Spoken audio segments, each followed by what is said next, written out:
Señora Vlora Çitaku. Thank you very much. Honorable Mr. President, honorable members of the Security Council, ladies and gentlemen. As always, I'm honored to be here with you today. And it is precisely because I truly respect and value this honorable chamber that I cannot quite comprehend why it is that we are actually here today.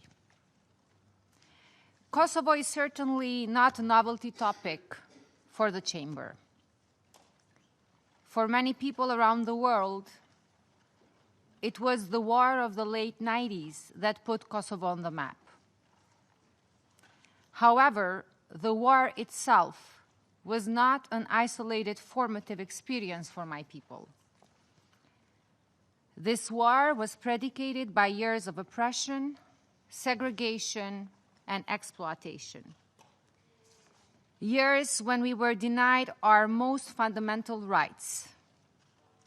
No right to read and write our own language in schools, or to sing songs on our streets. Years of being silenced by the deafening noise of Serbian guns. Years of tremendous suffering that only came to an end when your predecessors, sitting around this very table 2 decades ago, gave voice to me and my people. As we mark the 20th anniversary of the liberation of Kosovo, we also celebrate the role of the United Nations in Kosovo. When 1 million refugees were returning back to their homes, the UN agencies were there in Kosovo, waiting for them, readily offering their support. Our country has risen from the ashes of war, and it was the UN administration that lifted us up.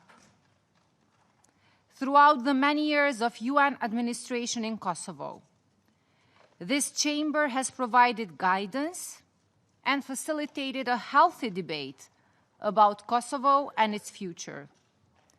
It was precisely the UN Special Envoy, Marti Ahtisaari, that recommended independence as the final solution for Kosovo.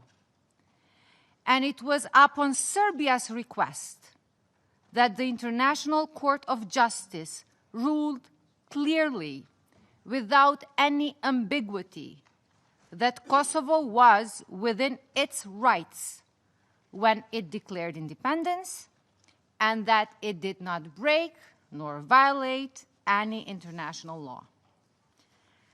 I don't have to remind you that the ruling of the court was accepted by the UN General Assembly, recommending the launch of a dialogue for the normalization of relations between Kosovo and Serbia. Ladies and gentlemen, with these facts in mind, I address you with absolute candor and correctness that this forum implies, in saying that I can seriously not understand why on earth we are here today for the 3rd time in 4 months talking about Kosovo. It is unbelievable that this council has convened more sessions to talk about Kosovo than it has for Syria, Yemen, or Venezuela.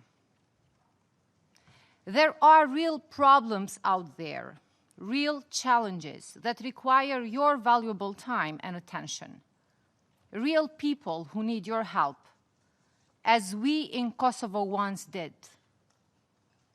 It is unacceptable that this chamber is being turned into a theater by our northern neighbor.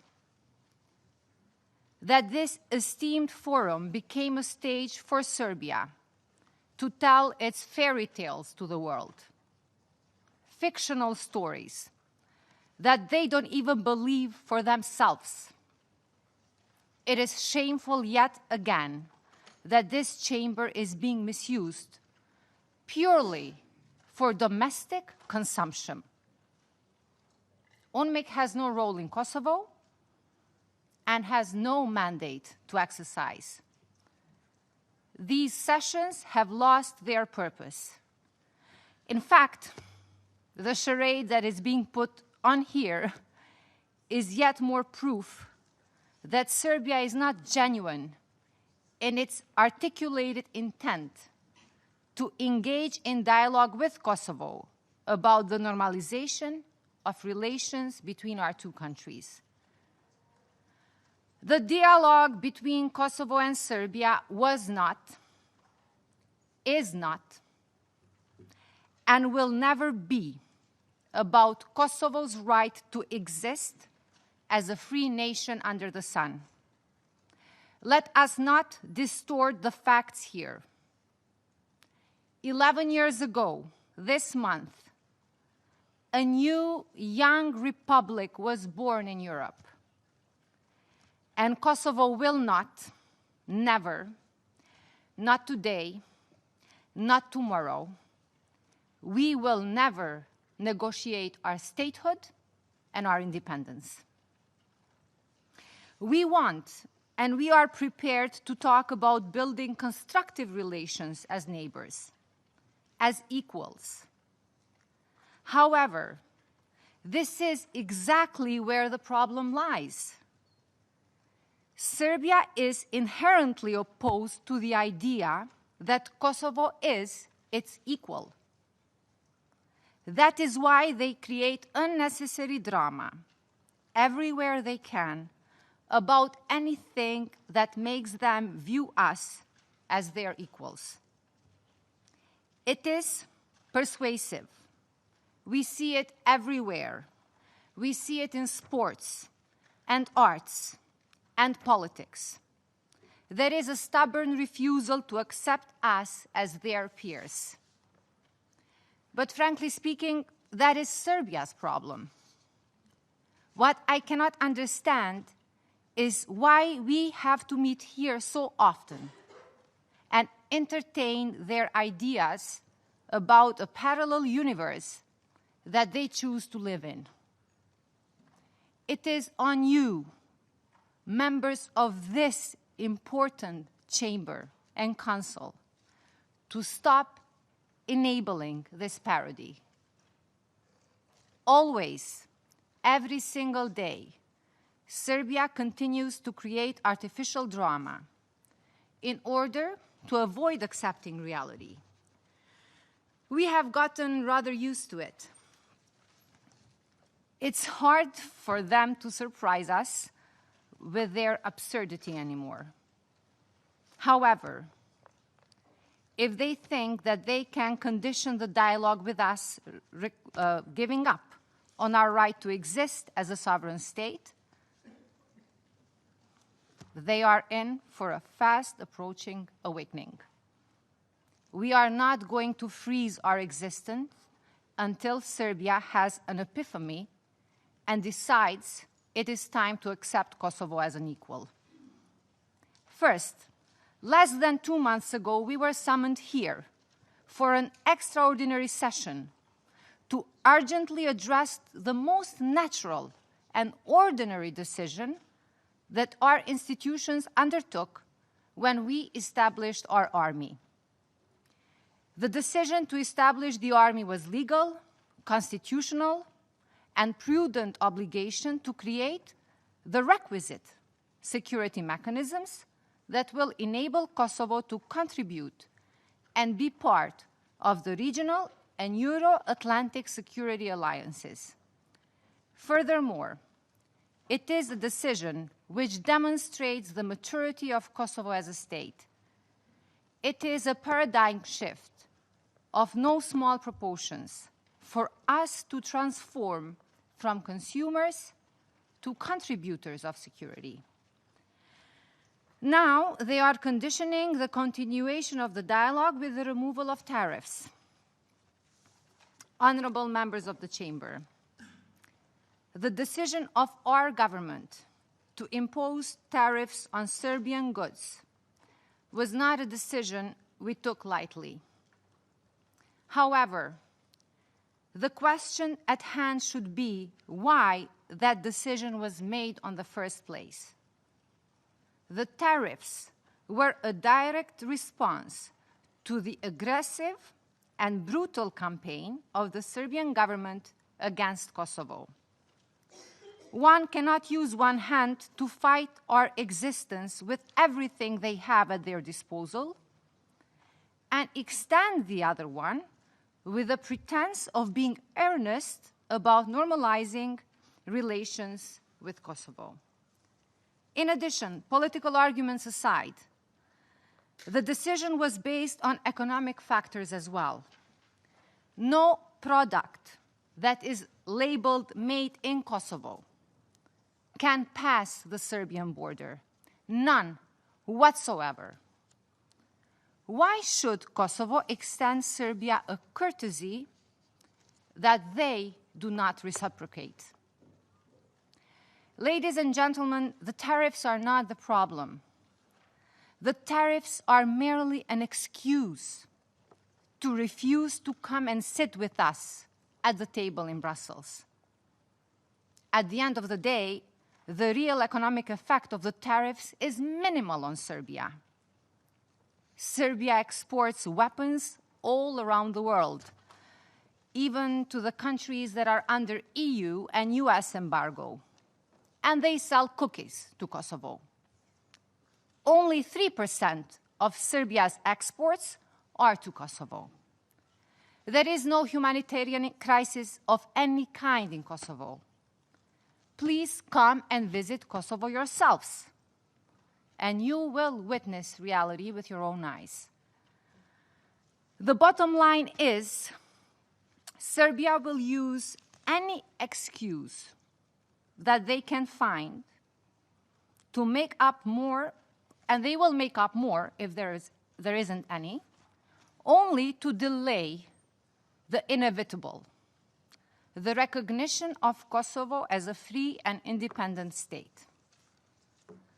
All the excuses and all the delays do not alter the fact that Kosovo is a free nation. Hence, dialogue should not be conditioned with excuses. Because at the end of the day, Kosovo actually has real and painful reasons to condition the process. We have 20,000 reasons for each of the women that were raped by the Serbian military forces. We have 1,370 more for each of the children that were killed in Kosovo by Serbian military forces.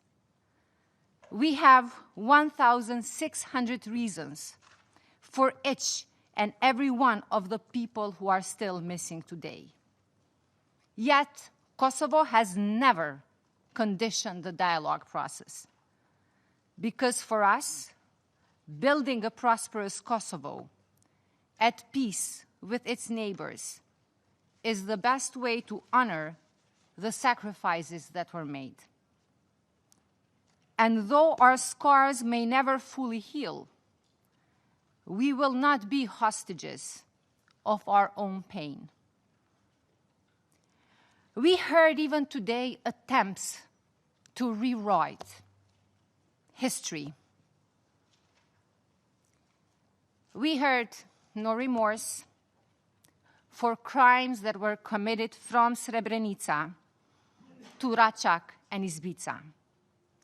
The wars in former Yugoslavia happened in the eyes of the world. We all know who the victims are, and we all know who the perpetrators are. There is one address, and that is in Belgrade. KLA was not a criminal nor terrorist organization. Those were young women and men who had the courage to stand up and fight Milosevic. And we are proud, very proud of it. Instead of seizing this opportunity for redemption and peace, Serbia chooses obstruction. Even if the government of Kosovo, and remember this, even if the government of Kosovo were to suspend the tariffs today, Serbia will find some other excuse to inhibit the process. What is their excuse for lack of implementation of almost everything we have agreed in Brussels? What is their excuse for lack of implementation of the agreement on energy?